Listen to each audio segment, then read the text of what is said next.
بسم اللہ الرحمن الرحیم الحمد للہ وحدہ والصلاة والسلام علی من لا نبی بعد اما بعد فاعوذ باللہ من الشیطان الرجیم بسم اللہ الرحمن الرحیم وَأَقِيمُوا الصَّلَاةَ وَآتُوا الزَّكَاةَ وقال النبی صلی اللہ علیہ وسلم تُؤْخَذُ مِنْ أَغْنِيَائِهِمْ وَتُرَدُّ إِلَى فُقَرَائِهِمْ او کما قال صلی اللہ علیہ وسلم۔ محترم بزرگوں، دوستوں، میرے دینی اور ایمانی بھائیوں، اللہ تبارک و تعالی نے اپنے بندوں پر مختلف قسم کی عبادتیں فرض کی ہیں۔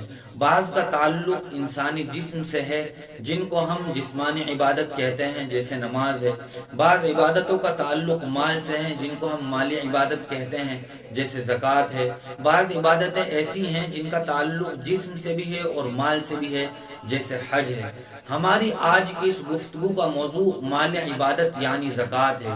زکوٰۃ یہ اللہ تبارک و تعالیٰ کا ایسا حکم ہے جو روزے کی طرح پچھلی امتوں پر بھی مختلف شکلوں میں فرض رہا ہے، جس کا تذکرہ قرآن مجید میں بھی ملتا ہے۔ اللہ تبارک و تعالیٰ نے حضرت ابراہیم، حضرت یعقوب، حضرت اسحاق علیہ السلام کا تذکرہ کرنے کے بعد ارشاد فرمایا وَأَوْحَيْنَا إِلَيْهِمْ فِعْلَ الْخَيْرَاتِ وَإِقَامَ الصَّلَاةِ وَإِيتَاءَ الزَّكَاةِ کہ ہم نے ان کو نیک کاموں کی ادائیگی کا، نماز قائم کرنے کا اور زکوٰۃ کا حکم دیا تھا۔ حضرت عیسیٰ علیہ السلام اپنے بارے میں ارشاد فرماتے ہیں وَأَوْصَانِي بِالصَّلَاةِ وَالزَّكَاةِ مَا دُمْتُ حَيًّا کہ اللہ تبارک و تعالیٰ نے مجھے نماز قائم کرنے اور زکوٰۃ کی ادائیگی کا اس وقت تک حکم دیا ہے جب تک کہ میں زندہ رہوں۔ حضرت اسماعیل علیہ السلام سے متعلق ارشاد ہے کان یأمر اہلہ بالصلاة والزکاة کہ وہ اپنے گھر والوں کو، اپنے اہل و عیال کو نماز قائم کرنے اور زکوٰۃ کی ادائیگی کا حکم دیا کرتے تھے۔ پچھلی قوموں میں زکوٰۃ اور صدقے کی ادائیگی کا طریقہ یہ تھا کہ جب کوئی بندہ راہ خدا میں اپنا مال صدقہ کرنا چاہتا تو وہ کسی میدان اور پہاڑ پر رکھ کر آ جاتا، اللہ کی طرف سے ایک آگ آتی جو اسے جلا دیتی تھی، جو اس بات کی علامت ہوتی تھی کہ اس بندے کی یہ زکوٰۃ اور یہ صدقہ قبول ہو گیا۔ لیکن امت مسلمہ کے لیے اللہ تبارک و تعالی نے اپنی بے پناہ شفقت و رحمت کے طفیل یہ حکم بدل دیا اور اس میں یہ آسانی فرمائی کہ مالدار لوگوں پر زکوٰۃ کی ادائیگی کا حکم دیا اور جلانے کے لیے کسی آگ میں رکھنے کا حکم نہیں دیا، بلکہ امت ہی کے مسلمان غریبوں کو دینے کا اللہ تبارک و تعالی نے حکم دیا۔ خذ من اموالہم صدقۃ تطہرہم وتزکیہم بہا وصلی علیہم کہ زکوٰۃ مالداروں سے لی جائے گی۔ اور زکوٰۃ کی ادائیگی کا اور زکوٰۃ کی فرضیت کا ایک بہت بڑا مقصد اللہ تبارک و تعالی نے قرآن مجید میں بھی ارشاد فرمایا ہے کہ کامیاب ہو گئے وہ لوگ جو نماز کو خشوع اور خضوع کے ساتھ ادا کرتے ہیں اور اپنی زکوٰۃ کو ادا کرتے ہیں۔ زکوٰۃ کے دو معنی ہوتے ہیں، ایک معنی تو ہوتا ہے پاکیزگی اور تطہیر، چونکہ زکوٰۃ کی ادائیگی کے نتیجے میں انسان کا قلب و دماغ بھی پاک و صاف ہو جاتا ہے اور اس کا مال بھی پاک اور صاف ہو جاتا ہے۔ اور دوسرا معنی ہے بڑھوتری اور اضافہ، چونکہ زکوٰۃ کے نتیجے میں اللہ تبارک و تعالی مال کو بڑھا دیتے ہیں۔ یمحق اللہ الربا ویربی الصدقات کہ اللہ تبارک و تعالی صدقات کو بڑھاتے ہیں اور ربا یعنی سود کو ختم کرتے ہیں۔ ایسے دوسرے مواقع پر بھی اللہ تبارک و تعالی نے راہ خدا میں خرچ کرنے کے نتیجے میں کئی گنا اضافے کا وعدہ فرمایا ہے۔ اللہ فرماتے ہیں مثل الذین ينفقون اموالهم فی سبیل اللہ کمثل حبۃ انبتت سبع سنابل فی کل سنبلۃ مئۃ حبۃ کہ وہ لوگ جو اللہ کے راستے میں اپنا مال خرچ کرتے ہیں اس کی مثال ایسی ہے کہ کسی کاشتکار نے اپنی زمین میں گیہوں کا ایک دانہ ڈالا تھا، اس دانے کے نتیجے میں کتنے گیہوں کے پودے اگتے ہیں، ان پر کتنی بالیاں لگتی ہیں، گویا ایک دانے کے نتیجے میں 100 دانے پیدا ہوتے ہیں۔ اللہ تبارک و تعالی رمضان کی برکت سے زکوٰۃ کو کئی گنا اس کا ثواب بڑھا کر بندے کو عطا فرماتے ہیں۔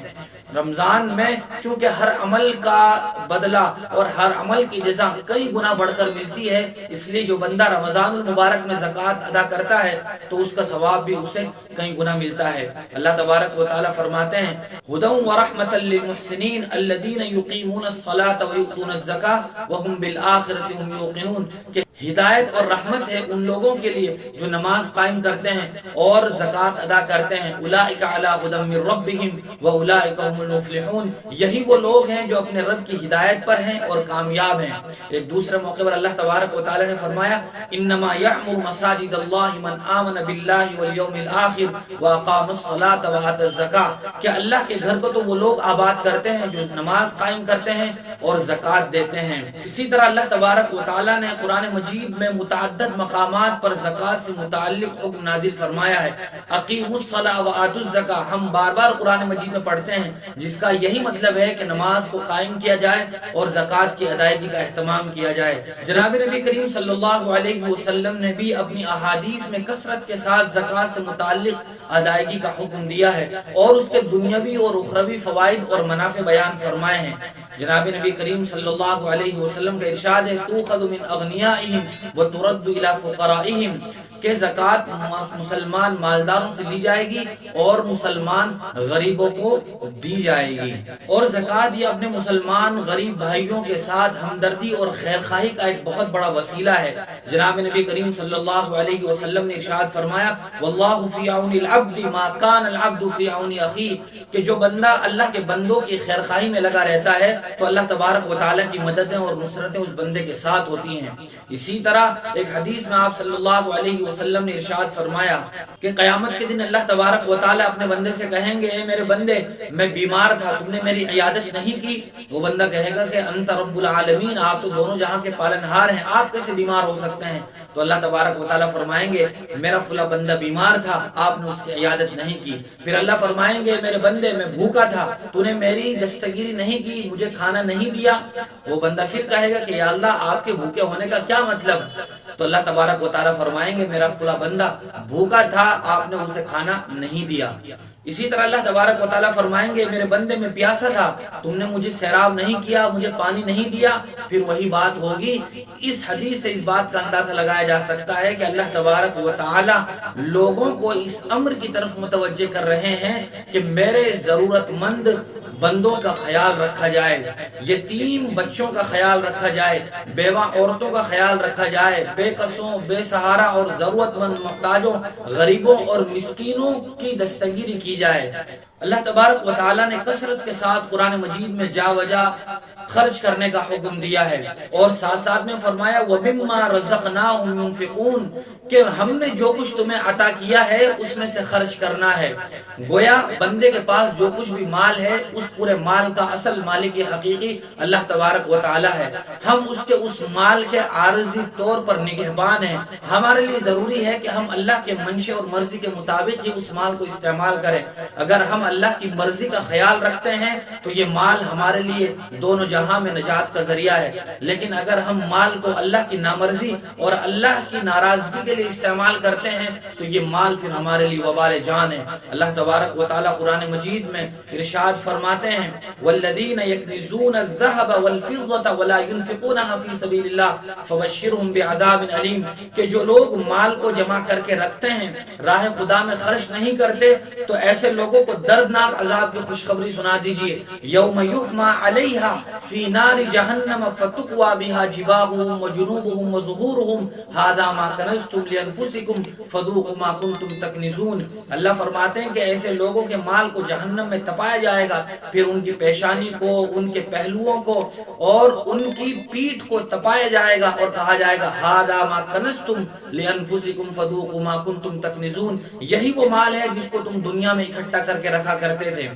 سورہ ہمزہ میں اللہ تبارک و تعالیٰ فرماتے ہیں الذی جمع مالا وعددا یحسب ان مالہ اخلدا کہ وہ آدمی جو مال کو جمع کر کے رکھتا ہے بار بار گنتا ہے اور یہ سمجھتا ہے کہ میرا یہ مال ہمیشہ میرے پاس رہے گا.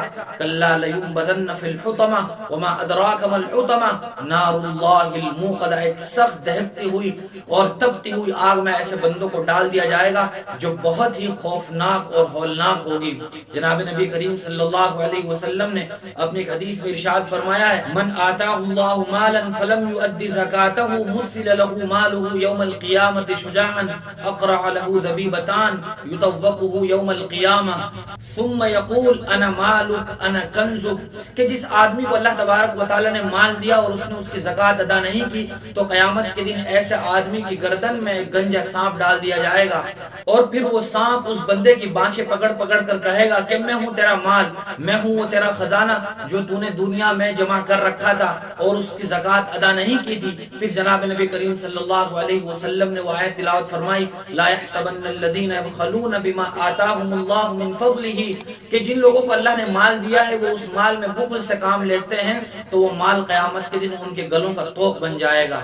اس لیے اللہ کے اس دیے ہوئے امانت کو اسی کے منشے کے مطابق استعمال کرنا ضروری ہے۔ زکوٰۃ کے بہت سارے مسائل ہیں جو کثرت کے ساتھ